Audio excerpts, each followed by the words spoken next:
देखा न है रे सोचा न है रे रख दी निशाने। आज हम एक ऐसे एक्टर की बात करेंगे जो हर किसी से कहता है जो मर्द होता है उसे दर्द नहीं होता मेम साहब। एक ऐसा आदमी जो अपनी ही बहू के साथ इस तरह के गाने गाता है। गजरा रे तेरे कारे कारे नैना।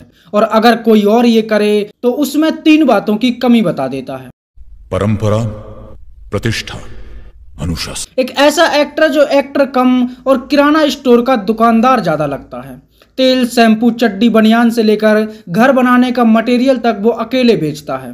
जहाँ तक काहे की अंदर की बात है। हम बात कर रहे हैं बॉलीवुड के सबसे बड़े महानायक और बिग बी के नाम से जाने जाने वाले एक्टर अमिताभ बच्चन की। ये दुनिया बहुत बिगड़ी हुई है गायतुंडे साहब। बाप का नाम कैसे बॉलीवुड में कदम रखते ही उन्होंने लगभग 12 फिल्में फ्लॉप देकर कुछ ही सालों में अपना बोरिया बिस्तर समेट लिया था। कैसे अपनी सबसे ज्यादा वफादार और सीधी सादी पत्नी को धोखा देकर उन्होंने कई हीरोइनों के साथ अफेयर चलाए। मैंने तुम्हें यहाँ किसी और काम के लिए बुलाया था। अगर जिस्म दिखाने के लिए बुलवाया है तो वो हमने देख लिया। क्या सच में आज भी रेखा अमिताभ बच्चन के नाम का सिंदूर लगाती है? वो भी शादीशुदा आदमी के लिए। मुझसे पूछिए ना। हाँ, ऐसा क्या हुआ कि बॉलीवुड का एंग्री यंग मैन और टॉप का एक्टर बनने के बाद अचानक अमिताभ बच्चन 90 करोड़ के कर्जे में चले गए? वो कौन लोग थे जिनकी जिंदगी अमिताभ बच्चन ने बर्बाद कर दी? क्यों अमिताभ बच्चन पैसों के लिए इतने पागल और लालची हो गए कि वो पैसों के लिए कुछ भी करने को तैयार होने लगे? नवरत्न आजमाए, नवरत्न आजमाए। क्यों वो एक ना तो अच्छे पिता बन पाए और ना ही अच्छे पति?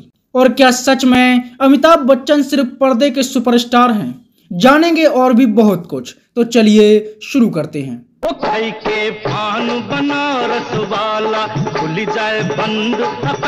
अमिताभ बच्चन का जन्म 11 अक्टूबर 1942 में इलाहाबाद में हुआ था। उनके पिता का नाम था हरिवंश राय बच्चन और मां का नाम तेजी बच्चन। बच्चन नाम के पीछे भी एक दिलचस्प कहानी रही। बहुत कम लोग ये जानते होंगे कि बच्चन इनका सरनेम नहीं है। हरिवंश राय का असली नाम था हरिवंश राय श्रीवास्तव।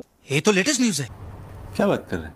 और अमिताभ का नाम था अमिताभ श्रीवास्तव। लेकिन हरिवंश राय कास्ट सिस्टम के खिलाफ थे। ऊपर से वो कवि थे, तो दुनिया से हटकर कुछ अलग करने के चक्कर में उन्होंने अपना सरनेम ऐसा रखा जो किसी से ज्यादा ना मिले और बच्चन सरनेम धारण कर लिया। इस तरह श्रीवास्तव परिवार बन गया, द बच्चन फैमिली।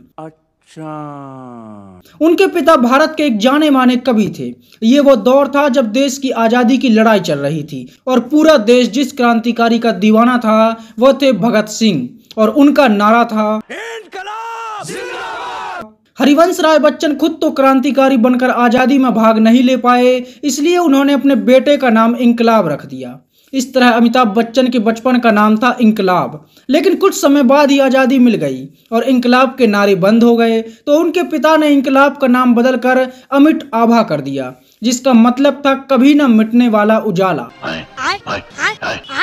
लेकिन स्कूल में एडमिशन के समय कविताएं तो नहीं चल सकती थी, तो उस समय के प्रसिद्ध कवि सुमित्रानंदन पंत ने इन्हें नाम दिया अमिताभ, और इस तरह से ये बने अमिताभ बच्चन। उन्होंने नैनीताल के शेरवुड स्कूल से अपनी पढ़ाई की और दिल्ली से अपने कॉलेज की पढ़ाई पूरी की। अमिताभ बच्चन बचपन से एक्टर नहीं बनना चाहते थे, बल्कि वह भी लगभग आधे से ज्यादा निठल्ले लड़कों की तरह सोचते थे कि कुछ ना कुछ तो हो ही जाएगा। अरे दीवानो मुझे पहचानो, जरा पहचानो। पिता कवि थे, इसलिए बचपन से ही उनके संबंध बड़े बड़े लोगों के साथ थे। राजीव गांधी और संजय गांधी उनके दोस्त हुआ करते थे और वो कह सकते थे कि प्रधानमंत्री मेरा दोस्त है। खाओ माँ कसम। अपनी जिंदगी का मकसद ढूंढते हुए अमिताभ बच्चन ने सबसे पहले ऑल इंडिया रेडियो में न्यूज एंकर के लिए ऑडिशन दिया था, लेकिन वहां वो रिजेक्ट हो गए। इसके बाद बिजनेसमैन एग्जीक्यूटिव की नौकरी के लिए वो कलकत्ता पहुंच गए और वहीं उन्होंने थिएटर ज्वाइन कर लिया। और यहीं उन्होंने पहली बार 1969 में आई एक फिल्म भुवन सोम में अपनी आवाज दी थी, यानी कि इसे नरेट किया था, जिसने नेशनल अवार्ड जीता। यानी कि अमिताभ बच्चन की आवाज को पहली बार पूरे देश ने सुना, और ये आवाज इतनी नेशनल हो गई कि इसने कोरोना काल में भी हमारा पीछा नहीं छोड़ा। नमस्कार। हमारा देश और पूरा विश्व आज कोविड-19 की चुनौती का सामना कर रहा है। पैसे कमाने का भूत अमिताभ बच्चन पर शुरू से सवार था। पैसों के लिए वो कुछ भी करने के लिए तैयार हो जाते थे, जिसका अंदाजा आप इस बात से भी लगा सकते हैं कि जब उन्हें मुंबई में काम नहीं मिल रहा था और वो नए थे तो सिर्फ 500 रुपए के लिए वो शशि कपूर की एक फिल्म में भीड़ का हिस्सा बनने के लिए चले गए थे। लेकिन जब शशि कपूर ने यह सीन देखा तो उन्होंने अमिताभ बच्चन को डांटा कि अगर ये करोगे तो यही करते रह जाओगे, अगर हीरो बनना है तो यह टुच्चे मुच्चे रोल ना करो। और इसके बाद अमिताभ बच्चन सीधे बड़े रोल ढूंढने लगे। अमिताभ बच्चन के लिए फिल्मों का स्ट्रगल उतना ही मुश्किल था जितना इस अंकल का बिजनेसमैन बनने का। फूफा जी के दिलवाए सिर्फ 10 करोड़ के सरकारी कॉन्ट्रैक्ट से गुजारा किया है मैंने। क्योंकि पृथ्वीराज कपूर उनके पिता हरिवंश राय के दोस्त थे और शशि कपूर भी उन्हें अच्छे से जानते थे, तो ऐसा नहीं था कि स्ट्रगल के नाम पर उन्होंने धक्के खाए हों या भूखे पेट स्टेशन पर सोए हों। और थोड़ी ही कोशिशों से उन्हें पहली फिल्म मिल गई थी। फिल्म का नाम था 7 हिंदुस्तानी। हाँ, ये अलग बात है कि उस समय पर उन्हें एक्टिंग नहीं आती थी और लोगों को उनकी एक्टिंग इतनी बकवास लगी कि फिल्म डिजास्टर हो गई, जिसमें ना तो अमिताभ का लोगों को काम पसंद आया और ना ही उनकी शक्ल सूरत।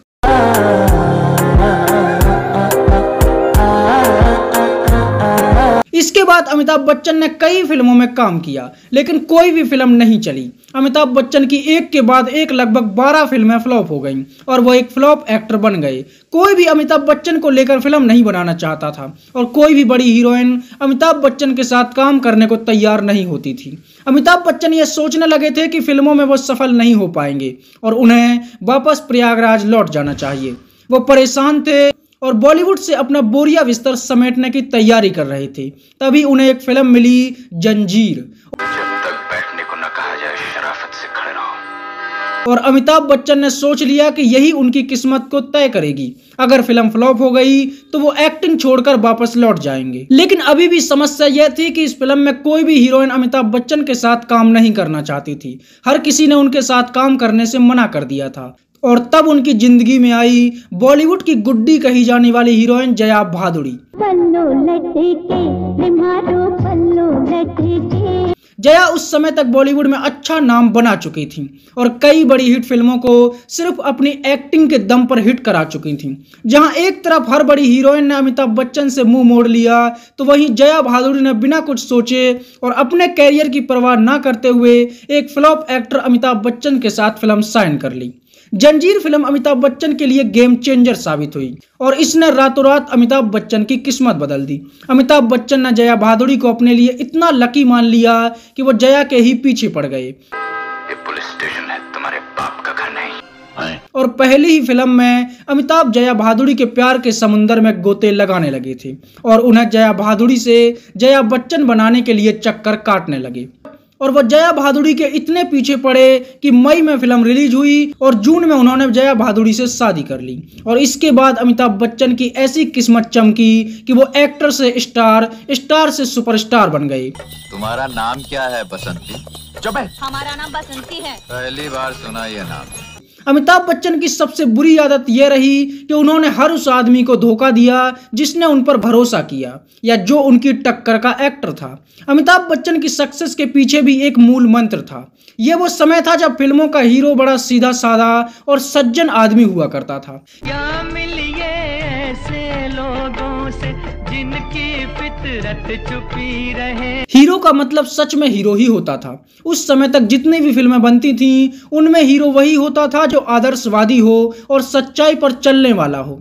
उस समय के जितने भी हीरो थे, चाहे वो धर्मेंद्र हों, राजकुमार हों, दिलीप कुमार हों या राज कपूर या शशि कपूर, सभी एक अच्छे इंसान को ही पर्दे पर दिखाते थे। जिंदगी बड़ी होनी चाहिए, लंबी नहीं। और इसी समय पर बॉलीवुड में 2 ऐसे राइटर आए जिन्होंने हीरो की छवि को ही बदल दिया और वो राइटर थे सलीम खान, यानी कि सलमान खान के पिता, और सलीम जावेद। इन्होंने हीरो के किरदार को गुस्सैल, अकड़ू और अपनी मनमानी करने वाला लिखना शुरू किया। सलीम जावेद की ही कहानी थी फिल्म दीवार की। मैं आज भी फेंके हुए पैसे नहीं उठाता। उन्होंने इस फिल्म को ऐसे दिखाया कि सच्चाई की राह पर चलने वाला शशि कपूर फिल्म में विलन लगने लगा और बेईमानी और गलत रास्ते पर चलने वाला अमिताभ बच्चन लोगों को हीरो लगा और यहीं से बॉलीवुड के हीरो की इमेज बदल गई।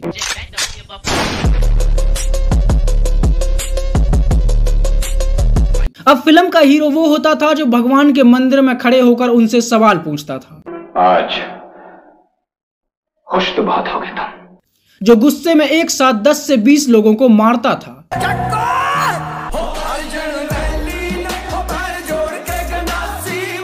वो या तो चोर होता था या स्मगलर, और जो एक क्रिमिनल होकर भी अपने भाई से कहता था, आज मेरे पास बिल्डिंग है, बैंक बैलेंस है, बंगला है, गाड़ी है, क्या है तुम्हारे पास? मेरे पास माँ है। और इन सभी किरदारों को निभाकर अमिताभ बच्चन बॉलीवुड के एंग्री यंग मैन बन गए। लोगों ने इससे पहले पर्दे पर ऐसे किसी हीरो को नहीं देखा था। बहुत से लोगों के अंदर गुस्सा होता है, लेकिन वो उसे कहीं निकाल नहीं सकता। तो पर्दे पर अमिताभ बच्चन को देखकर सभी ने उससे रिलेट किया, और देखते ही देखते अमिताभ बच्चन नंबर 1 बन गए।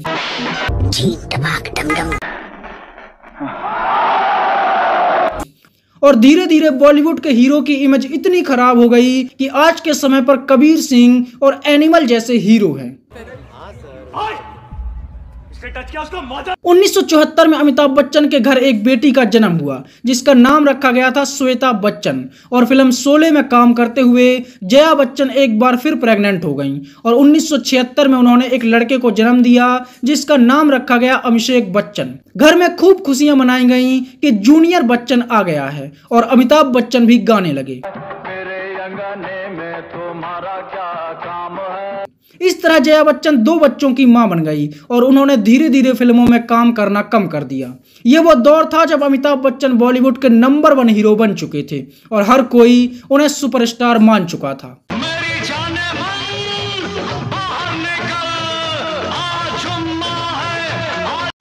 अरे कौन भौंक रहा है? अमिताभ बच्चन ने एक से बढ़कर एक फिल्मों में काम किया, जिनमें नसीब, लावारिस, मुकद्दर का Sikandar, Coolie, Toofan, mister Natwarlal, the great gambler, Agneepath, Ajooba, आज का अर्जुन और खुदा गवाह जैसी फिल्में शामिल रहीं, जिनमें काम करके वो महानायक बन चुके थे। और अब उन्हें हर कोई इतना छोटा लगने लगा कि वो किसी की भी कभी भी इंसल्ट कर देते थे। बॉलीवुड के बड़े सुपरस्टार कहे जाने वाले राजेश खन्ना को भी अमिताभ बच्चन पछाड़ चुके थे।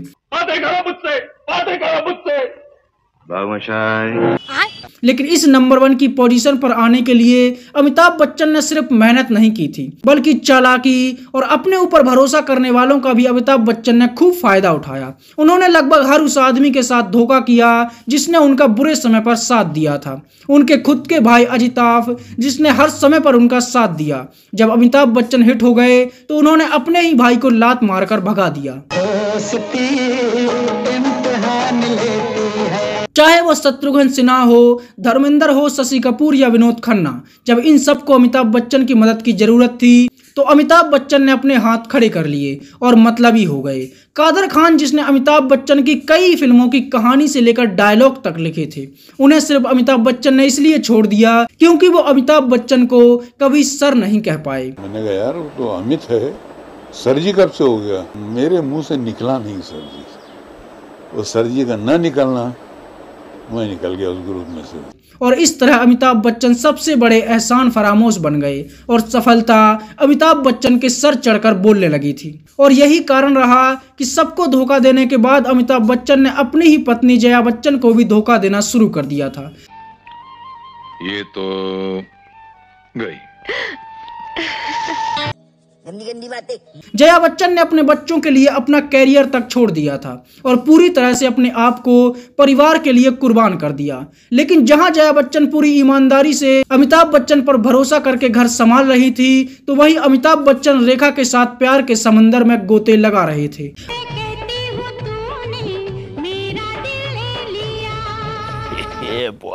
अमिताभ बच्चन और रेखा का अफेयर खूब सुर्खियां बटोर रहा था और बॉलीवुड के गलियारों में अमिताभ और रेखा की प्रेम कहानियों के पर्चे बट रहे थे। अमिताभ बच्चन अपने 2 बच्चे और पत्नी को छोड़कर रेखा के प्यार में पागल हो गए थे। उनकी कहानी इतनी चर्चित हो रही थी कि यश चोपड़ा ने उनकी इस सिचुएशन को लेकर एक फिल्म भी बना डाली थी, जिसका नाम था सिलसिला। देखा एक ख्वाब तो ये सिलसिले हुए। फिल्म में अमिताभ बच्चन की असलियत में चल रही कहानी को दिखाया गया था। इस फिल्म में कुछ सीन ऐसे थे जहां लगा कि यह एक्टिंग नहीं बल्कि इनके दिल की आवाज है। उनका दामन छोड़ दीजिए, ये मेरे बस में नहीं।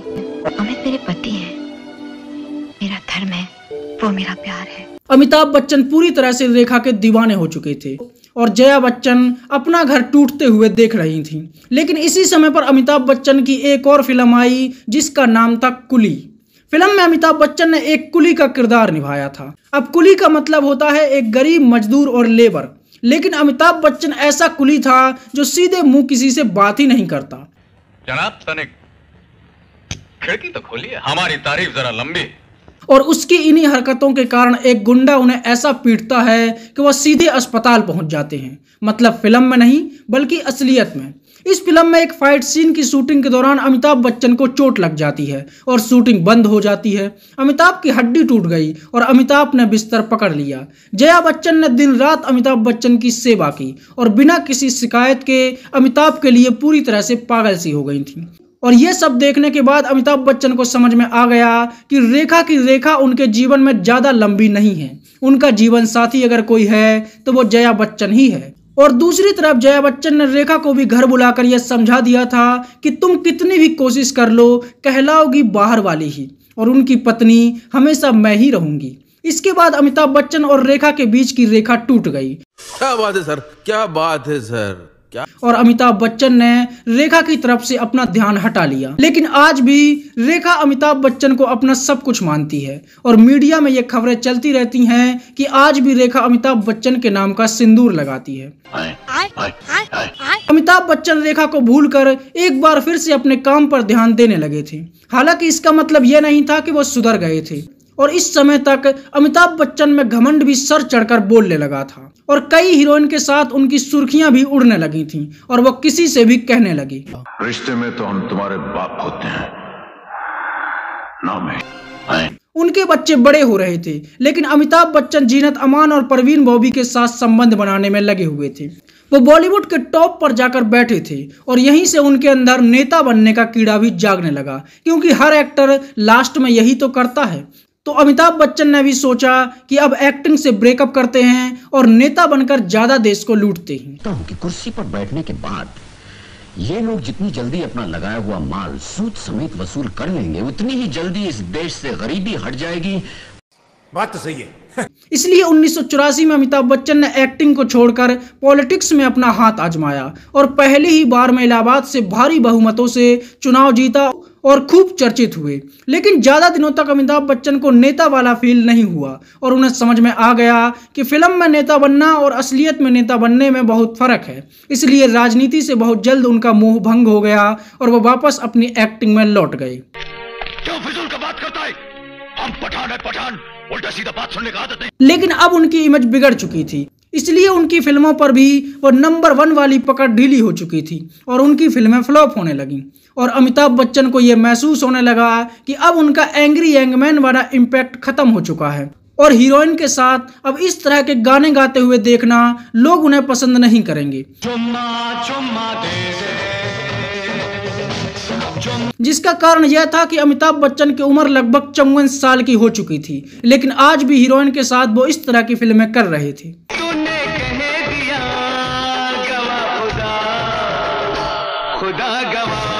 यही कारण रहा कि पब्लिक ने उनकी फिल्मों को नकारना शुरू कर दिया था। इसलिए अमिताभ बच्चन ने अपने रिटायरमेंट की तैयारी शुरू कर दी और 1995 में अपनी खुद की ABCL नाम से कंपनी खोल दी, जिसका पूरा नाम था अमिताभ बच्चन कॉरपोरेशन लिमिटेड। उन्होंने सोच लिया था कि जो भी फिल्में बनेंगी उन्हें अपनी ही प्रोडक्शन हाउस यानी कि ABCBL से बनाएंगे और 56 करोड़ की लागत से बनाई गई कंपनी ABCL, अमिताभ बच्चन ने टारगेट रखा कि इसे 1000 करोड़ की कंपनी बनाएंगे। पहले साल अच्छा काम किया और उन्होंने कुछ टीवी सीरियल भी बनाए और कुछ फिल्में भी बनाई। कंपनी फायदे में रही, लेकिन फिर अमिताभ बच्चन का लालच बढ़ गया और उन्होंने एक बड़ी गलती की। थोड़ी पटाखा दिल चुरा के ले गई। उन्होंने भारत के लोगों को अपनी कंपनी के द्वारा पहली बार भारत में मिस वर्ल्ड दिखाने का निर्णय लिया और खूब सारा कर्जा लेकर भारत में मिस वर्ल्ड कॉन्टेस्ट का आयोजन करवाया। उन्हें लगा कि इसे देखकर लोग पागल हो जाएंगे और वो करोड़ों में खेलने लगेंगे। लोग पागल जरूर हुए, लेकिन उनके खिलाफ कैसे कैसे लोग रहते हैं यार। लोगों ने इसे पश्चिमी सभ्यता का प्रचार और भारतीय संस्कृति का अपमान बताया और इसके विरोध में आंदोलन छेड़ दिया। अमिताभ बच्चन की कंपनी को खूब नुकसान हुआ और अमिताभ बच्चन की कंपनी कर्जे में डूब गई। इसके बाद अमिताभ बच्चन ने सोचा कि एक अच्छी सी फिल्म बनाते हैं और इस कर्जे से बाहर आ जाएंगे। उन्होंने फिल्म बनाई मृत्युदाता और यह फिल्म सच में अमिताभ बच्चन को मृत्यु के मुंह में ही ले गई। फिल्म डिजास्टर साबित हुई और अमिताभ बच्चन लगातार कर्जे में धंसते चले गए। पैसों की कमी नहीं है मुझे, किसी से भी उधार ले लूंगा। इसके बाद उन्होंने और भी कई फिल्में बनाई, लेकिन सब की सब बेकार रहीं और उन पर कुल 90 करोड़ का कर्जा हो गया और इस तरह ABCBL कंपनी दिवालिया हो गई। और इसके बाद अमिताभ बच्चन की हालत और भी ज्यादा बुरी हो गई। हालात ऐसे हो गए कि उन्हें अपना बंगला भी गिरवी रखना पड़ा था। वो पूरी तरह से रोड पर आ गए थे, लेकिन अमिताभ बच्चन ने इसे सबसे छुपाने के लिए उल्टा अपने खर्चे कम करने की बजाय बढ़ा दिए, ताकि लोगों को ऐसा ना लगे कि अमिताभ बच्चन बर्बाद हो चुके हैं और वो रोड पर आ चुके हैं। मतलब फटे तो फटे, नवाबी न घटे। और इसी समय उन्होंने अपनी बेटी श्वेता बच्चन की शादी कर दी और इसमें भी खूब पैसा खर्च किया। अपनी झूठी शान बनाने के चक्कर में अमिताभ बच्चन की हालत और भी ज्यादा बदतर हो गई और फिर अमिताभ बच्चन को हार कर एक्टिंग में वापसी करनी पड़ी और उन्होंने यशराज का दरवाजा खटखटाया। फिल्म मोहब्बतें में एक सपोर्टिंग किरदार निभाकर वो लोगों को 3 बातें समझाने लगे: परंपरा, प्रतिष्ठा, अनुशासन। लेकिन कर्जा ज्यादा था तो फिल्मों में प्रिंसिपल बनकर तो नहीं उतरने वाला था। इसलिए अमिताभ बच्चन ने टीवी का भी रुख किया और कौन बनेगा करोड़पति में लोगों को पैसे बांटने लगे, और वो भी थोड़े बहुत नहीं। 7 करोड़। उन्होंने अपने बेटे अभिषेक बच्चन को भी फिल्मों में लॉन्च किया, लेकिन अभिषेक बच्चन कभी भी एक बड़े एक्टर नहीं बन पाए और सालों से आज तक संघर्ष ही कर रहे हैं। उन्होंने अमिताभ बच्चन के सपनों के साथ साथ उनकी एंग्री यंगमैन की छवि पर भी मूत दिया।